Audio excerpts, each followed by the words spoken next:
Hello, everyone, and welcome to Dr. Mercola's Cellular Wisdom, the show where we explore the building blocks of our health one cell at a time. I'm Ethan Foster. Some call me the resident observer of the human condition, though honestly, I just like to watch people do silly things and then comment on them. And I'm Alara Skye, the lady who can't resist dissecting every health trend with a dash of sarcasm and a heap of scientific curiosity.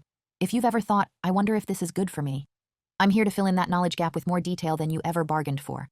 Today's topic is all about toddlers, screens, and a curious question. Is too much screen time making them babble less and stare more? Essentially, we're asking if a toddler's ever-growing phone obsession is messing with their language development. Elara, I'm sure you have some choice words on the matter. Choice words? I've got an entire dictionary. The short story is that many toddlers these days are spending 60 to 90 minutes daily on screens, mostly watching TV. Now, if we're feeling generous, that's an hour and a half each day, glued to flashing images instead of, having the usual toddler meltdown on the living room floor, or spontaneously deciding the dog's tail is the day's best toy. The good old days of toddler meltdown marathons. I recall that from my nephew's era. So we have these studies recommending that kids under 2 should basically avoid screens altogether. But apparently, reality dictates that many kids under 2 can navigate Netflix better than their parents can navigate a paperback. Precisely. A generation of tiny streaming experts. But the real concern here is what it's doing to their linguistic development. We've got a 2025 study from Latin America showing that toddlers who watch a lot of TV, particularly passive television, have poorer language skills. That means smaller vocabulary, fewer attempts at those adorable mispronunciations, and overall weaker sentence structure. So you're saying those adorable baby talk moments could be replaced by a toddler trying to swipe past the cereal box because they think it's an app? Exactly. Studies also say background TV is harmful. That's when the grown-ups leave the television blaring in the background while chasing the toddler around. Turns out that continuous sound and flashing color in the environment doesn't let a toddler's brain settle into real-life communication. It's basically the toddler version of somebody blaring an air horn during a library reading session. Hard to immerse yourself in your ABCs when the adults are running a 24/7 noise machine next door. You got it. It's constant distraction. Think of the toddler's mind as a fresh, tender sprout. Instead of watering it with conversation, reading, and silly but meaningful real-world interactions, some parents are just sprinkling it with random static from the TV. It's not exactly the recipe for blossoming language skills. And here, I thought toddlers just needed Paw Patrol in the background to keep them inspired, but apparently, we might be shortchanging them on that blossoming you're talking about. Don't get me wrong, a dash of age-appropriate content might not be catastrophic if used sparingly, especially when an adult is watching alongside the child, interacting with them. But we have real data showing that early and frequent screen use, before age 2, can do more harm than good. This 2025 Latin America study also mentioned that not all screen time is equally diabolical. Some educational programming had a positive effect on vocabulary, while entertainment content offered some benefit for sentence structure. So, there's nuance. But for the most part, the message is, watch out for that endless loop of animated chaos. And here's the bigger punchline. It's not just the language piece. We're talking about EMF exposure from these screens. That's electromagnetic fields, which can disrupt the cells, the mitochondria, the whole 9 yards of a toddler's still developing system. It's like handing them a glow stick that also hums with invisible waves that can knock their cellular function off balance. So basically, we're assaulting these poor toddlers on 2 fronts, limiting their verbal growth and exposing them to electromagnetic stress. That's a double whammy that can't be good for those brand new synapses forming in their adorable little heads. And if that's not enough, there's also the issue of blue light. Screens shine that bright artificial glow which can mess with a child's circadian rhythm, leading to a poor night's sleep. And guess who's going to pay for that? Every adult in the house when the toddler is up at 3 a.m. wanting to watch YouTube. Always a delightful scenario. But in all seriousness, if screens are messing up the kid's internal clock, that's going to have a ripple effect on their health, on their parents' sanity, and on whether or not any of them get to experience the concept of quiet time. We want kids to get solid, restorative sleep because that's a foundational piece for physical growth, brain development, mood regulation, you name it. So, what can parents actually do? Let me guess. Put a sign on every device reading, "Don't feed the toddler's eyes after midnight"? Interesting approach, but perhaps we can be a bit more direct. The recommendation is to make screen time practically non-existent for children under 2. After age 2, if you're going to use screens, share them. Make it an interactive session so the child isn't just sitting there slack-jawed while colors dance in front of them. So, no passive couch potato toddler marathons? Precisely. Also, reduce EMF exposure by keeping devices away from the child's body. Don't hand the phone to the toddler to use as a teething ring. And then there's the bedtime routine. Keep it screen-free.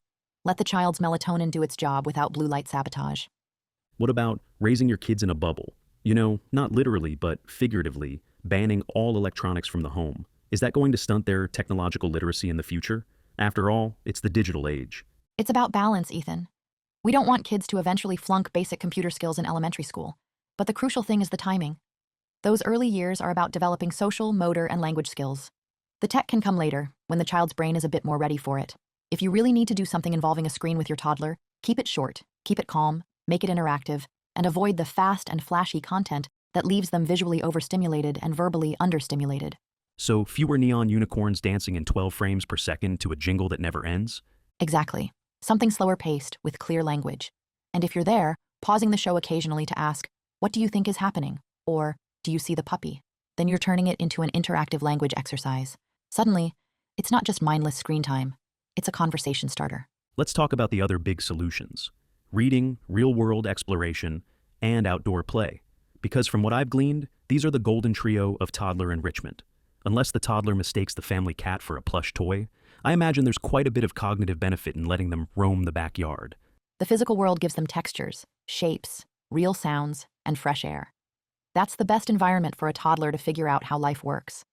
They're using all their senses to learn, and they're engaging in dynamic movement. So, swiping on a screen doesn't quite replicate picking up a pine cone and realizing it's not actually edible? Precisely. You can't replicate that kind of learning with pixels. And then we have reading. Books are a big deal for language. The pictures, the story, the intonation of your voice, it all helps them piece together words, sentences, and meaning. It's an active bonding time, too. Screens typically lack that intimate back-and-forth conversation. So, reading Goodnight Moon beats letting a Netflix algorithm put a toddler to bed? By a mile. And for parents worried about not having enough time, even 10 to 15 minutes of reading a day can be a game changer. Plus, you can create screen-free zones in the house, like the dining room or a comfy nook with cushions. It sets the expectation that certain spaces are for talking, reading, or playing with good old-fashioned toys. Picture this: a toddler rummaging through blocks in a no-screen zone, trying to build the Eiffel Tower. Eventually, they're going to ask the parent for help, or say something about the blocks. That's direct interaction, language practice, creativity. Meanwhile, the phone is recharging in another room. We're redirecting the child's focus to real-world interaction. You're giving them the freedom to be curious and the chance to talk with the people around them. All of that fosters better language skills. So we've got a toddler who's hopefully outside discovering that mud pies might not taste too great, growing up with fewer screens, less EMF exposure, minimal background TV. Meanwhile, in the evening, the child is reading a picture book about animals that live in the jungle. The next morning, they're babbling on about zebras and monkeys. That's the kind of scenario we want, right? Yes, that sounds like a lovely toddler utopia, minus any illusions about how messy it can get. But hey, the key is that in place of passively staring at screens, they're more engaged. They develop language faster, more robustly, and become better at communicating their needs. That might even cut down on tantrums, although I can't promise miracles. You mean they won't just cry for the iPad because they want to watch the dancing bananas on YouTube? Possibly less so, because if they've learned more verbal skills, they might be able to say, "Mom, I want to see the dancing bananas." Then you can have a conversation about whether that's a good idea right before bedtime. I'm guessing the answer is no. Let's pivot slightly. We hear about EMFs as well. We touched on that.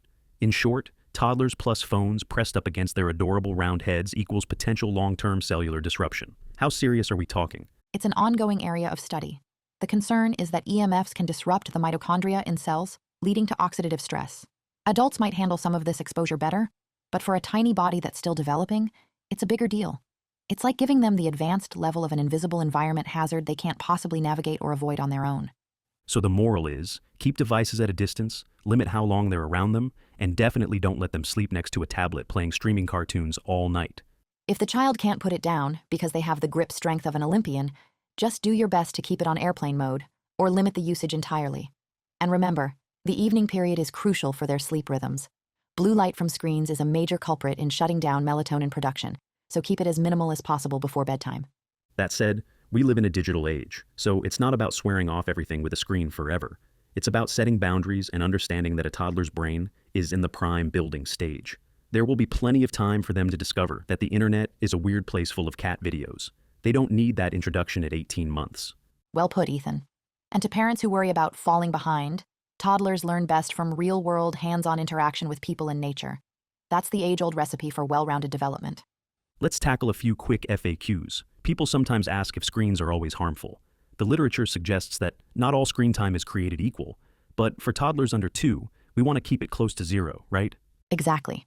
We can't lump all screens under one label, but at that super young age, it's safer and more beneficial to just stick with real interactions. If you absolutely must have some screen time, maybe you have a live-in relative on video call that's more interactive and meaningful, but mindless or passive consumption is the problem.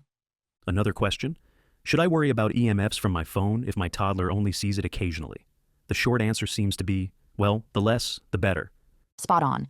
Don't panic if a phone occasionally enters the toddler's orbit. Just don't give them free rein to treat it like a toy. Keep exposure minimal and definitely not as a bedtime pacifier.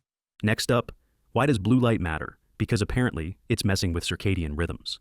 Kids need quality sleep for their brain to process all the wonders of the day, like discovering that permanent markers on the living room wall are not recommended. Blue light after sunset is like telling the child's brain, it's morning, stay awake. Then they don't wind down properly, leading to restless nights. This, in turn, affects mood, behavior, and overall health. Now, let's talk about ways to reduce screen time. We've covered some: making outdoor play a daily routine, having screen-free zones, reading books. Any other favorites? Engaging them in cooking or simple household tasks can also distract them from screens. Make it fun. Let them hand you measuring cups or wooden spoons. It's messy, but hey, it's interactive, it's real life, and they'll pick up language by naming objects and actions. Okay, so a toddler might say spoon, which is better than them jabbing at the phone icon for play video now. Exactly. Real objects, real vocabulary. Plus, you can talk about what you're doing, ask questions, let them smell or touch safe ingredients. It's all part of building a robust language environment.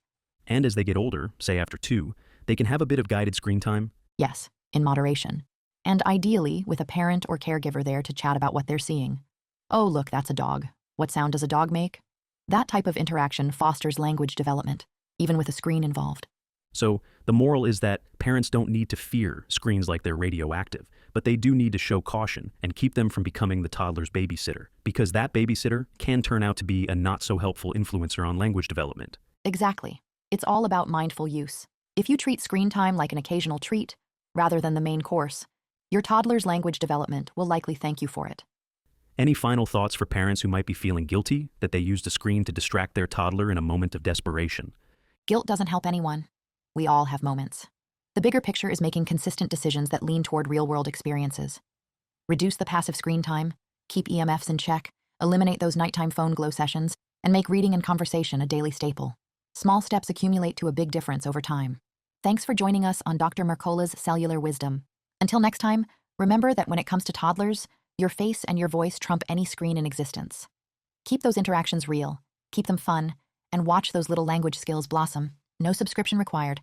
Thanks for listening, folks. We'll catch you again soon with more explorations of health and wellness, one cell at a time. Thanks for watching. Subscribe now and click the notification bell so you never miss an update. See you in the next video.